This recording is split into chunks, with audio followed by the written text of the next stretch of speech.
Hey, Grandma here, again, describing the code for writing the rail in MakeCode for Minecraft. This is part 4, and it's about the spawn list, which is a very, very important variable and data structure in writing the rail. This drawing, thanks, I did it all by myself, shows that the spawn list here in the middle is kind of the link between the data input by the onChat commands and the events that the player uses later. So here's the player. The player enters an onChat command such as animals or chicken, and that onChat command specifies which mobs are going to be used to spawn later when, for example, the user right-clicks and it generates an event, an onItemUsed event. So the onChat commands result in the spawn list being built. It can be anywhere from one mob up to, I guess, as many as you can imagine. Well, maybe not quite that many, but a lot. Okay, then the mobs are used by the events, as I said before, and they are used by placing them on the field, which probably at the spawn position, but where they will hopefully be in a minecart, but they also may be randomly placed on the field depending on the user selection.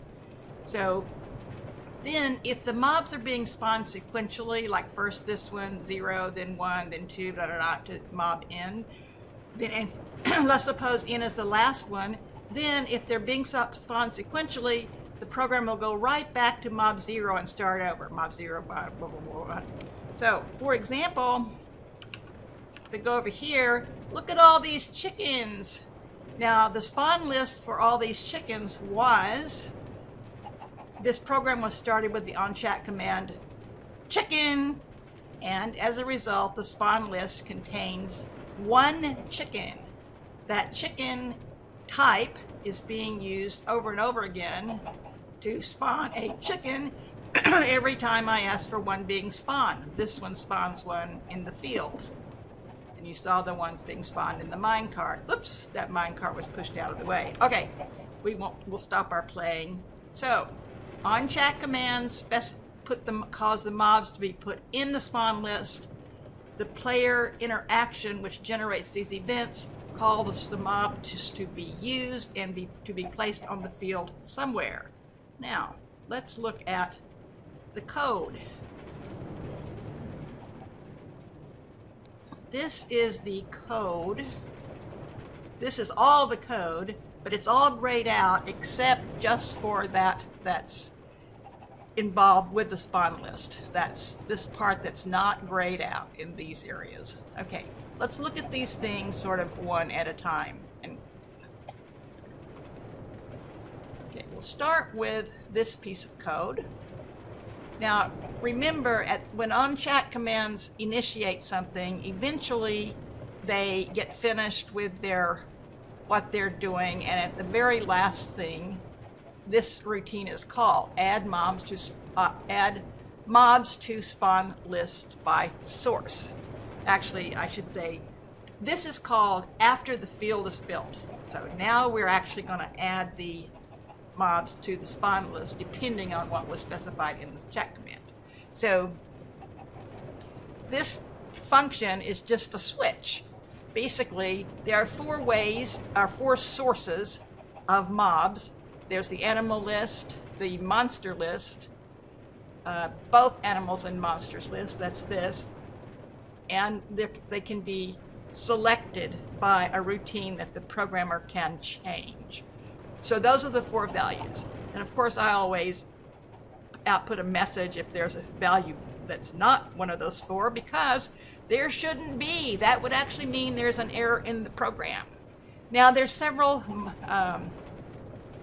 there are 3 different functions being called here.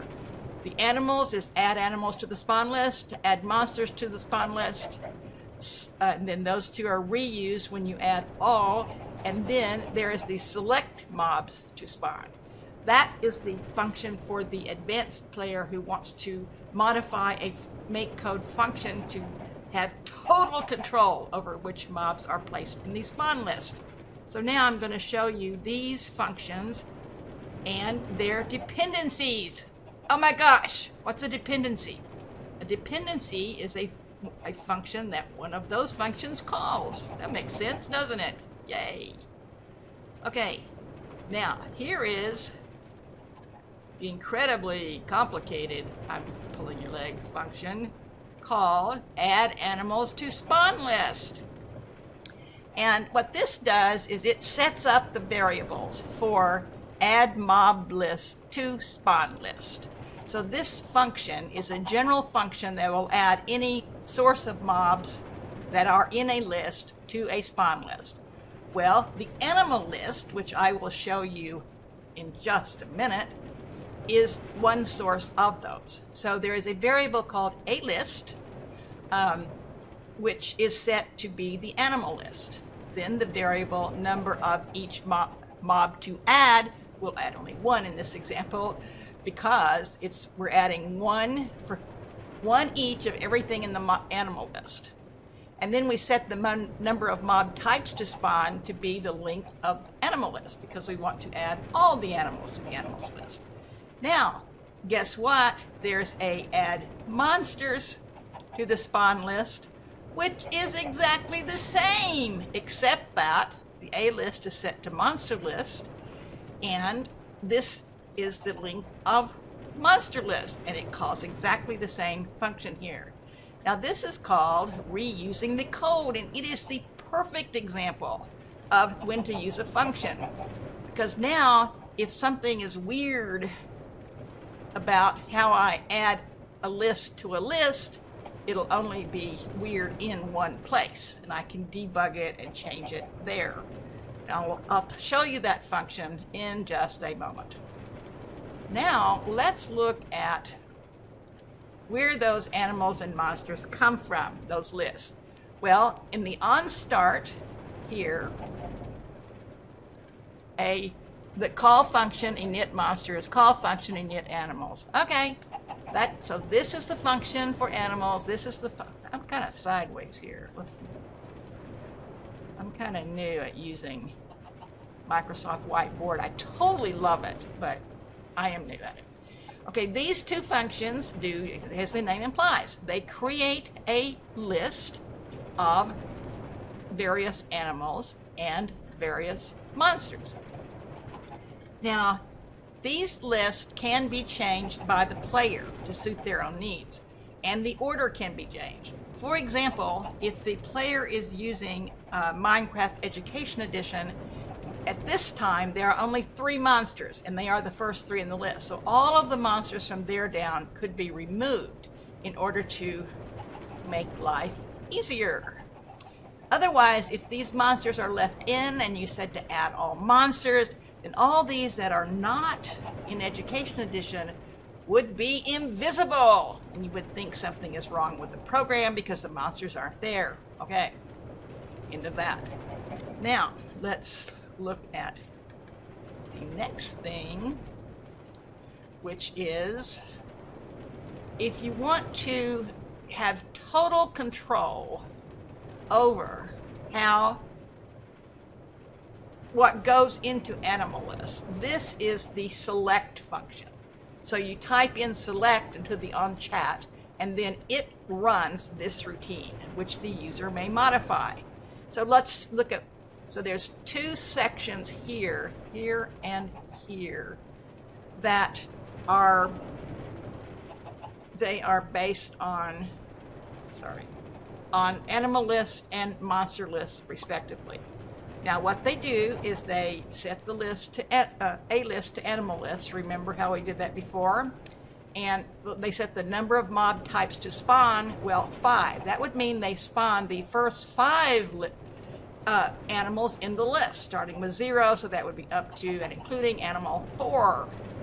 And then they set the number of each mob to add to be 2, so there would be 2 of each. And so, for example, my animal list has chickens as the 0th item, So it would spawn 2 chickens and then go on to spawn 2 cows and blah, blah, blah, blah, blah. With 2 of each, like the arc. And then it calls this function add mob list to spawn list. And remember, that was exactly the same function that was called by these routines. Add mob list to spawn list. See? Nice. A really reusable function. So we do the same thing here for the monster list. Then we have some other sections that are different. Here we're going to add 1 mob at a time.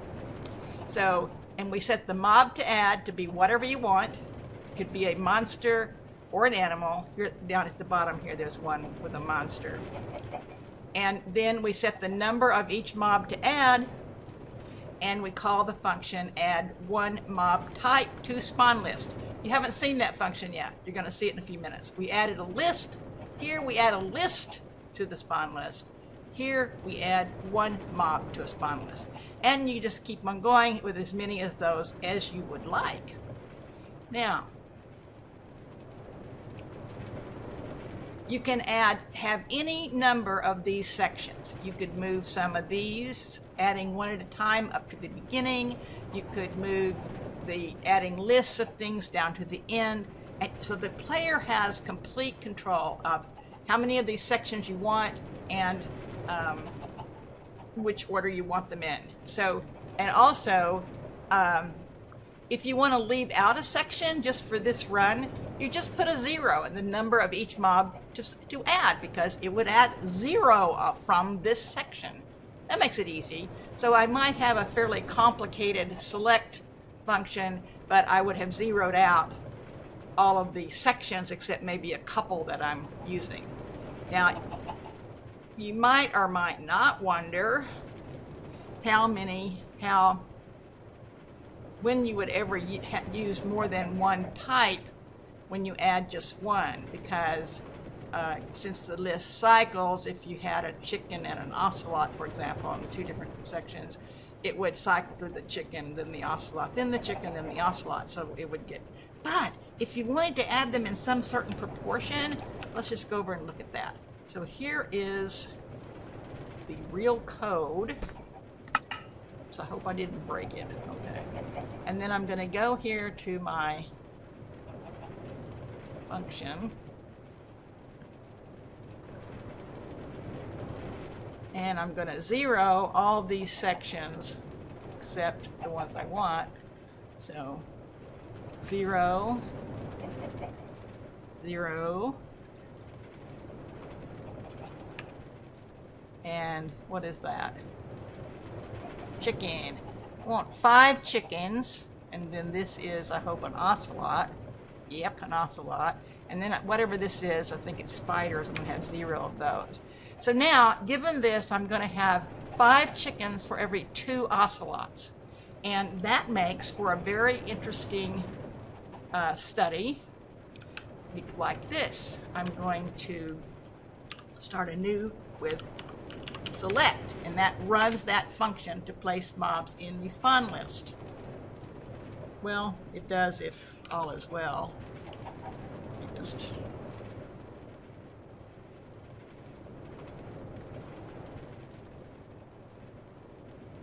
restart it here.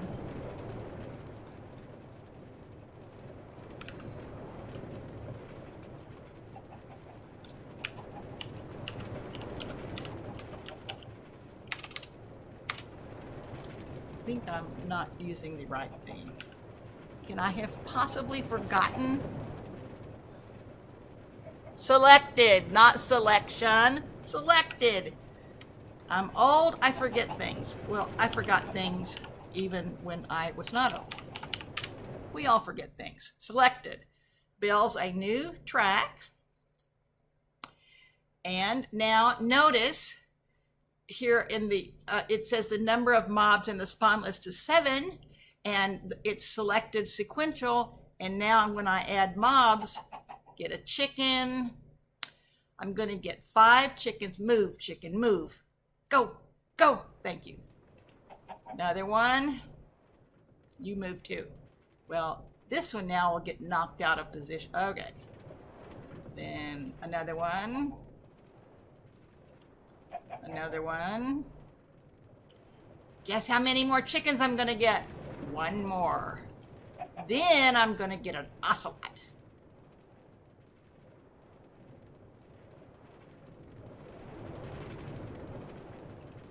There he is! Now, why would I want to do this? Because I have an interest in how many will ocelots eat all the chickens while they're all in the mine carts? Well, it's an interesting question. So now I could get one more chicken if I start. See, it starts over, gets another chicken. Well, the answer to that is the ocelots will usually eat the chickens in the mine carts next to them. And I have a couple of times seen an ocelot jump out of the cart in order to get a chicken in another cart. That's really cool. So I can let this run all day and do my chicken ocelot experiment. So that is why you would want to have multiple add sections and add copies of a given mob in order to create a proportion of mobs. Okay, now let's put this away. And last, we're going to look at this function. This adds one mob type to the spawn list. And remember, we can add the number of each mob to add number of them, so it repeats that number of times. And in the spawn list, it adds the value to the end of the list, and the mob to add is what is added. How nice is that? And again, that's a very nice little reusable function. Now, here's the one that we use so many times. This is add mob list to spawn list. So this one has two loops, which is very cool. First, we have an index from 0 to, oh my gosh, that looks complicated. Well, it's going to be either the length of the array, A list, that was passed, or it's going to be the number of mob types to spawn. Remember when that one section we told it how many, like maybe we wanted only 3 from the animal list. And we take the minimum of those two things. And then, of course, we subtract 1 because it's 0 to that, not 1 to that. Okay, then within that loop, so for each of these indices, we're going to repeat the number of each mob to add times. And we're going to add to the spawn list a value in A list from the position index. Now, interestingly, we could have, for this section here, we could have actually called the function add one mob. I didn't. I don't know why I didn't. I think that would actually have been a better practice, but some days I'm a little off. Okay. That is how to add, what the spawn list is all about. And it's a really important thing to this program. Thanks. Bye.